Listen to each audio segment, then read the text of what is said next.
Well, sugoi! This Next.js tool looks great, and thanks for all the information on server-side rendering.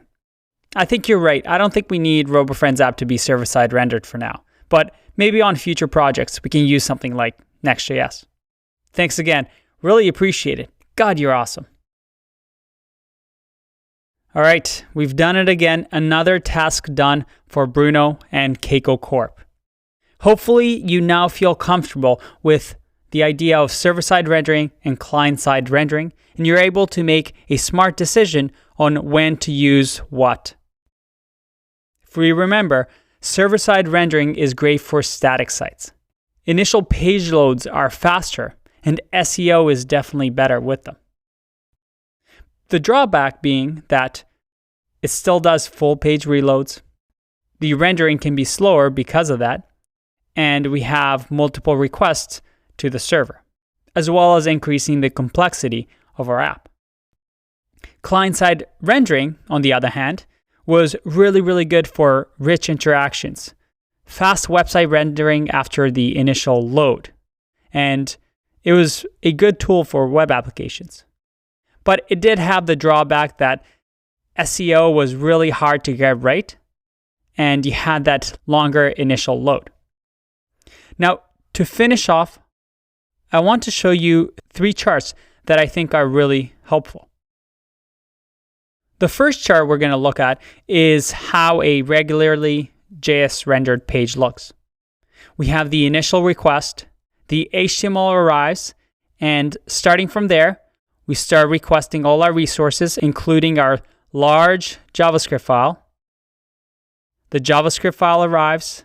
It then gets parsed and evaluated, and our view is finally painted, and we have interactivity.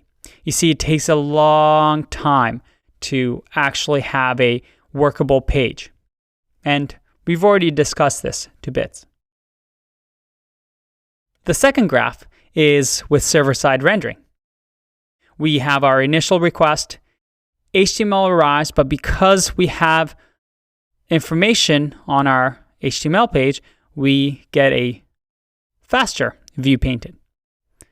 The problem being that we might have the view painted onto the screen, but we have to wait for the JavaScript to arrive, be parsed and evaluated. So we have this thing called uncanny valley, where the web page looks like it's ready, and you might start clicking on a button, but it won't start working until all this JavaScript business is taken care of.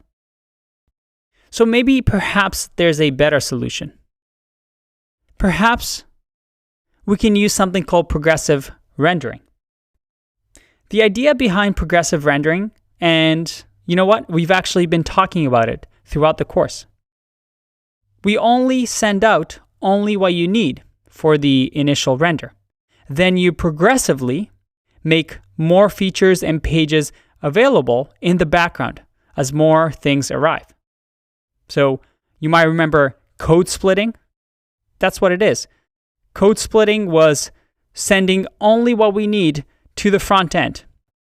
Above the fold loading, that was sending only what we need to the front end. And then once the web page is loaded for the user, then we start loading any background scripts, maybe a new page, maybe the menu bar only when the user clicks on it. The idea is that we make the initial request, HTML arrives, and we don't have that uncanny valley. Things start working really fast, and we just slowly, progressively make our app start working in the background without the user noticing. And you can actually see this in the React docs once again. If we go to the React page and I open up the tab, if I go to network and I refresh, I see that I'm downloading a ton of things. We see that there's this load line, which is the red line. So the web page has been loaded. But then after that, we have all these things that seem to load in the background. They're trying to get this progressive loading happening. Very cool. And many companies use this kind of way of making their websites fast. Big companies such as Flipkart or AliExpress. And then there's the idea of serving a shell or a skeleton of an app. Companies like Flipkart and AliExpress use this, where they server render a shell or a skeleton screen that gets printed right away so that it feels like content is loading immediately, even though in the background there's actually loading happening on the client side. Now, this is a combination and strategizing about what you ship to the front end, what you render on the server. And that's important to think about. Again, as a senior developer, there's always trade-off. It's never black and white, right or wrong. For each situation, you're trying to figure out what is the best thing that you can do.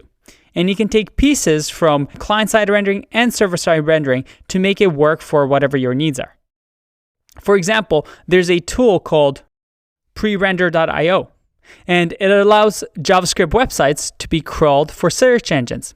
And they do that by actually having a service where they render the page for you, and you're able to save that rendered HTML to the crawlers. And there's many, many things that you can do. The idea being that you want to know how things work and then decide for yourself what avenue you want to take and what pieces you want to take from each. So, to finish off, we talked about server-side rendering, client-side rendering. We took a look at great libraries like Next.js that make server-side rendering dynamic apps easy.